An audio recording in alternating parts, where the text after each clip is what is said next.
पेड़ है, खाने के लिए कुछ भी नहीं है और दूर दूर तक सिर्फ पानी है। क्या तुम ऐसे आइलैंड पर सर्वाइव कर पाओगे? तो आंसर है पता नहीं, बट डोंट वरी, तुम्हें आंसर मिल जाएगा, क्योंकि इस वीडियो में हम कोशिश करेंगे एक सर्वाइवल आइलैंड पर 100 डेज सर्वाइव करने की, और वो भी हार्डकोर मोड में। और इस वीडियो में हमारे साथ काफ़ी सारी एपिक चीज़ें हुई, तो हो सके तो वीडियो को पूरा देखना एंड या एंजॉय द वीडियो।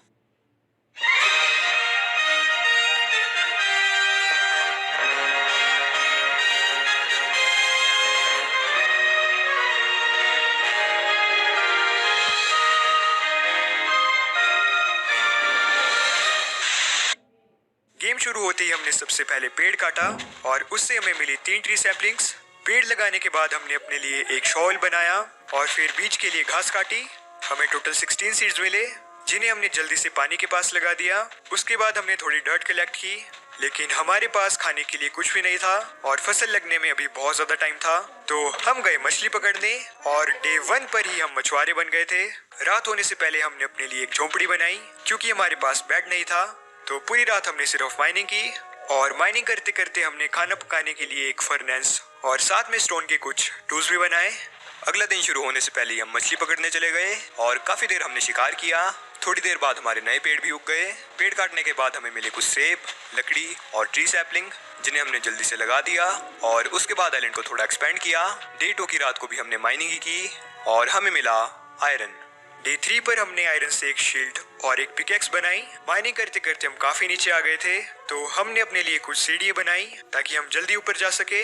और जब हम बाहर आए तो हमारे कुछ पेड़ भी उग गए थे और फिर उन्हें काटने के बाद हमने नए पेड़ों को लगाया। लेकिन कुछ टाइम बाद अंधेरा भी हो गया, तो हमने टॉर्चेस बनाई और फिर उन्हें आइलैंड पर लगाने लगे।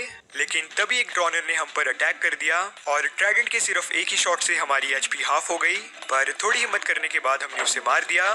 फिर हमारी फसल भी तैयार हो गई थी, तो डे 3 पर हमने फसल को काटा और फिर आइलैंड को थोड़ा एक्सपेंड किया। डे 4 पर हमने अपनी झोपड़ी को रिमूव किया, क्योंकि अब टाइम था एक आलीशान घर बनाने का। लेकिन सबसे पहले हमने पेड़ों को काटा और फिर ट्री सैपलिंग को लगाया। उसके बाद हमने घर पर काम शुरू किया।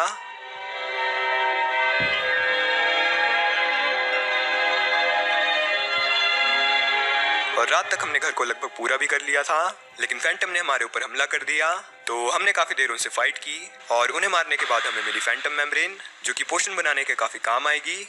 डे 5 हमने थोड़ी फसल और पेड़ काटे। उसके बाद हमने काफी देर घर पर काम किया और उसकी छत को कंप्लीट किया। फिर हमने थोड़े और पेड़ काटे और अब हम पेड़ों की एक दुकान भी खोल सकते हैं।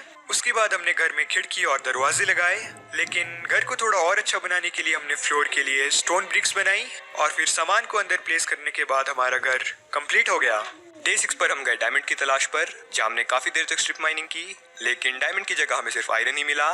डे 7 पर हमने आयरन से आर्मर बनाया, लेकिन बूट्स के लिए हमारे पास आयरन कम पड़ गया, तो हम गए माइन में और आयरन माइन करने के बाद हम घर वापस आए। उसके बाद हमने थोड़ी फसल काटी, खेत को थोड़ा बड़ा किया और फिर फाइनली आर्मर को कंप्लीट किया। उसके बाद हम दोबारा से गए डायमंड की तलाश पर और पूरा दिन माइन करने के बाद भी हमें सिर्फ एक डायमंड मिला। डेट पर भी हमने अपनी तलाश जारी रखी और इस बार डायमंड के नाम पर हमें सिर्फ एक एमराल्ड मिला और बेचारी एक पफर फिश ने तो हमारे सामने आत्महत्या ही कर दी। रात को हम घर वापस आए और उसके बाद फसल काटने लगे, लेकिन फिर एक समुद्री ज़ॉम्बी और बड़े चमगादड़ों ने हमारे ऊपर गैंग बनाकर अटैक कर दिया और एक चमगादड़ तो हमारे घर में ही घुस गया था, जिससे अपनी जान गंवानी पड़ी। डे 9 पर हमने फार्मिंग की और थोड़ी मछलियाँ पकड़ी और अब हमारे पास ढेर सारे पेड़ भी हो गए थे, तो हमने उनके लिए एक ट्री फार्म बनाने का सोचा और फिर पूरा दिन सिर्फ उसी पर काम किया।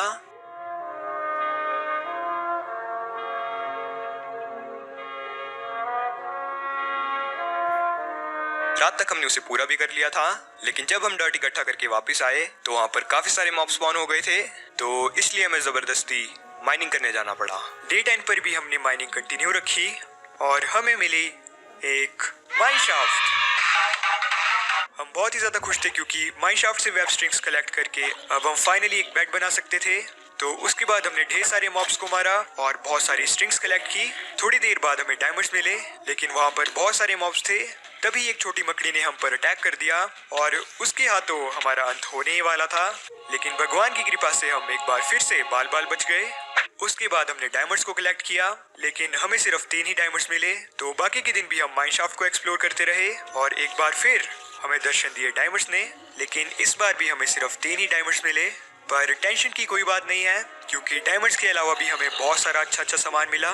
डे 11 पर हमने एक डायमंड पिकैक्स बनाई और फिर ऑब्सीडियन माइन किया और इतना सारा सामान इकट्ठा करने के बाद हम घर वापस आए। घर वापस आकर हमने एक बेड बनाया और फाइनली सो गए। डे 12 पर हमने सबसे पहले फार्मिंग की, ट्री फार्म को कंप्लीट किया और उसके बाद हमने ट्री फार्म पर पेड़ लगाए। डे 13 पर हमने घर के आसपास के सारे पेड़ काटे और फिर उन पेड़ों से मिली सैपलिंग को फार्म पर लगाया। अब हमारा ट्री फार्म पेड़ों से पूरा भर गया था, तो बचे हुए दिन हमने फार्मिंग के बिजनेस को थोड़ा और एक्सपेंड किया। हमारा घर दिखने में कुछ ज्यादा अच्छा नहीं लग रहा था, तो डे 14 से डे 17 तक हमने घर के ऊपर ढेर सारा काम किया।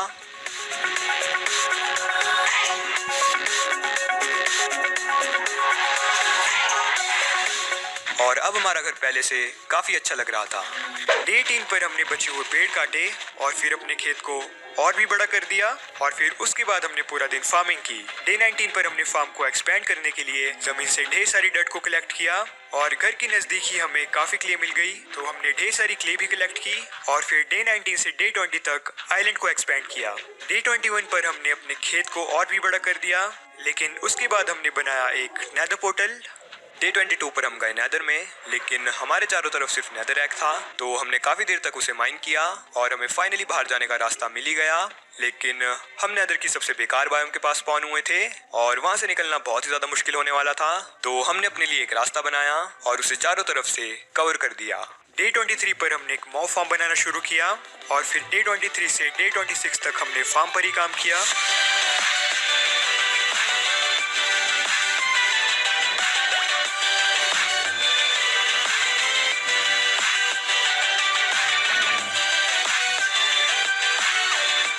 डे 26 पर हमारा फार्म कंप्लीट हो गया। डे 27 पर हमने पहले फार्मिंग की और उसके बाद हम गए माइनिंग पर। फिर डे 27 और 28 पर हमने माइन शाफ्ट को एक्सप्लोर किया और हमें एक स्पाइडर स्पॉनर मिला और स्पॉनर के पास हमें मिली एक गाजर। डे 29 पर हमें एक स्पाइडर स्पॉनर मिला और उस जगह को थोड़ा क्लियर करने के बाद हमें कुछ डायमंड्स दिखाई दिए, लेकिन उससे पहले हमने मकड़ी के जालों को रिमूव किया और फिर स्पॉनर के चारों तरफ टॉर्चेस लगाई ताकि कोई भी स्पाइडर स्पॉन ना हो सके। उसके बाद हमने डायमंड्स माइन किए और हमें मिले सिर्फ 2 डायमंड्स, लेकिन उसके बाद भी हमने खोज जारी रखी और हमें एक बार फिर से डायमंड्स मिले, पर इस बार भी सिर्फ 3। डे 30 पर हमें एक ज़ॉम्बी विलेजर मिला, तो हमने उसे जमीन में ट्रैप कर दिया। उसके बाद हमें एक चेस्ट मिली जिसमें थी एक अनब्रेकिंग 2 की बुक, रेल ट्रैक्स और बीटरूट सीड्स। उसके थोड़ी देर बाद हमें एक और चेस्ट मिल गई और इस बार हमें मिले मेलन सीड्स, लेकिन जब हम ज़ॉम्बी विलेजर को देखने गए तो वो गायब हो गया था। #sad life। डे 31 पर हमने मॉब फार्म के पास एक नया खेत बनाया जिसमें हमने गाजर, बीटरूट और मेलन लगाया और फिर थोड़े बहुत मॉब्स को मारा। डे 32 पर हम गए नेदर में और फिर वापस भी आ गए क्योंकि हम मटेरियल लाना भूल गए थे। लेकिन उसके बाद हम दोबारा नेदर में गए एक फोर्ट्रेस ढूंढने और नेदर में जाने के थोड़ी ही देर बाद हम काफी बार मरते मरते बचे। गोल्ड बूस्ट के लिए हम थोड़े बहुत गोल्ड नगेट्स माइन करने लगे, लेकिन तभी एक पिगलिन ने हमारे ऊपर अटैक कर दिया। लो ऐसे गर्दन नहीं हिलाओ।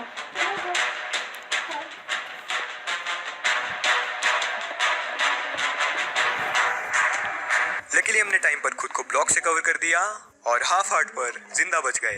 डे 33 पर हमने थोड़े और गोल्ड नगेट्स माइन किए और फिर अपने लिए गोल्ड बूस्ट बनाए। इतने ज्यादा भयानक एक्सपीरियंस के बाद हम घर की तरफ वापस गए और रास्ते में हमें काफी सारी चीजें भी मिली, लेकिन घर वापस आते आते हमारे साथ एक बार फिर से चमत्कारी सीन हो गया था, पर भगवान की कृपा से हम इस बार भी बच गए। फिर हम घर वापस आए और बेकार सामान को लावा में फेंकने लगे और पता नहीं हमारी डायमंड पिकैक्स का क्या हुआ, पता नहीं वो कहीं पर गुम हो गई, पता नहीं। उसके बाद हमने थोड़े पेड़ काटे और फिर एक नई डायमंड पिकैक्स बनाई। डे 34 पर हम गए माइनिंग पर और इस बार हमें काफी जल्दी डायमंड्स भी मिल गए और वो भी टोटल 8 डायमंड्स। उसके बाद भी हम डायमंड्स की तलाश करते रहे, लेकिन तभी एक ज़ॉम्बी और स्केलेटन आपस में लड़ाई करने लगे और हमने उनके साथ एक सेल्फी भी खींची, लेकिन थोड़ी देर बाद ज़ॉम्बी ने हमें धोखा दे दिया तो हमने उसे गायब कर दिया। डे 35 पर हम एक बार फिर नेदर में गए और रास्ते में हमने एक पिगलिन से ढेर सारा गोल्ड ट्रेड किया और हमें एक फायर रेजिस्टेंस का पोशन, 5 एंडर पर्ल और ढेर सारा सामान मिला। डे 36 से 38 तक हमने नेदर फोर्ट्रेस को ढूंढा और हमें काफी सारी चीजें मिली, लेकिन नेदर फोर्ट्रेस का कोई नामो निशान ही नहीं था। डे 39 पर हमने काफी देर तक फार्मिंग की और अब हमें चाहिए था शुगर केन ताकि हम उससे पेपर बना सके, तो हम गए शुगर केन ढूंढने। और अपने घर के थोड़ी दूर आइलैंड पर हमें शुगर केन मिल भी गया और फिर घर आकर हमने उसे फार्म किया। नेदर में हमने काफी दिनों तक बहुत ज्यादा ट्रैवल किया। हमने अलग अलग बायोम को एक्सप्लोर किया और अपनी जान की बाजी लगाकर बहुत सारी टेक्निक्स को ट्राई किया, लेकिन हमें फोर्ट्रेस मिल ही नहीं रही थी। पर फिर भी हमने अपनी यात्रा को जारी रखा और डे 43 पर हमें फाइनली एक फोर्ट्रेस मिल गई। हम बहुत ही ज्यादा खुश थे, लेकिन अभी हमारा काम खत्म नहीं हुआ था। हमें ब्लेज स्पॉनर ढूंढने में काफी टाइम लगने वाला था। या शायद नहीं। ब्लेज स्पॉनर हमें फोर्ट्रेस में थोड़ी ही दूर जाने पर मिल गया। डे 44 पर हमने पूरा दिन ब्लेज को मारा और कई बार तो ब्लेज ने हमें ही मार दिया था। डे 45 पर काफी सारी ब्लेज रॉड इकट्ठा करने के बाद हम घर की तरफ जाने लगे, लेकिन रास्ते में हमें काफी सारे एंडरमैन मिल गए और हमें एंडर पर्ल की काफी जरूरत भी थी। तो डे 45 पर हमने पूरा दिन एंडरमैन को मारा और हमें 5 एंडर पर्ल मिले, लेकिन फिर हमें याद आया कि हम नेदरवॉर्ट लाना ही भूल गए थे। तो डे 46 पर हम फोर्ट्रेस में वापस आ गए और वहां से हमने और कुछ और चीजें भी लूटी, लेकिन एक बार तो सभी मॉब्स ने मिलकर हम पर अटैक कर दिया था, लेकिन भगवान की दया से हम बच गए। उसके बाद हम गए घर की तरफ, लेकिन रास्ते में हमें एक बार फिर कुछ एंडरमैन दिखाई दिए, तो हमने उन सभी को मार दिया और हमें थोड़े एंडरपर्ल भी मिल गए। पिगली से ट्रेड करके हमारे पास पहले से 5 एंडरपर्ल थी, तो अब हमारे पास टोटल 16 एंडरपर्ल्स हो गई थी। डे 47 पर हम गए घर की तरफ और काफी देर ट्रैवल करने के बाद हम घर पहुंच ही गए। नेक्स्ट डे हमने ब्लेज पाउडर और एंडरपर्ल से 16 एंडर आइज बनाई। फिर हमने बनाया एक ब्रूइंग स्टैंड और उसके साथ वाली चेस्ट में हमने पोशन बनाने का सामान रखा। उसके बाद हम बाहर आए और घर के साथ नेदरवॉर्ट को लगाया। फिर हम गए एंड पोर्टल की तलाश में और रास्ते में हमें एक ओशन मॉन्यूमेंट भी दिखाई दिया, जिसे हम फिर कभी लूटेंगे।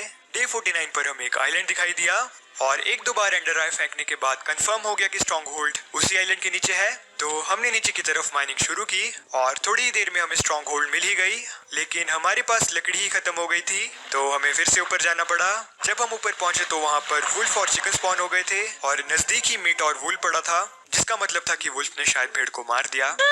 लेकिन हम काफी ज्यादा खुश थे कि हमें कुछ जानवर भी मिल गए जिन्हें हम अपने साथ घर भी ले जा सकते हैं। फिर हमने थोड़ी लकड़ी काटी और उसके बाद हम गए स्ट्रॉन्ग होल्ड में। स्ट्रॉन्ग होल्ड में जाते ही हमें एक लाइब्रेरी मिल गई, जहाँ पर हमने एन्चेंटमेंट रूम के लिए बहुत सारी बुक्स कलेक्ट की और एक चेस्ट से हमें लूटिंग 2 की बुक भी मिली। उसके बाद हमने काफी देर तक एंड पोर्टल की तलाश की और थोड़ी देर में हमें एंड पोर्टल भी मिल गया।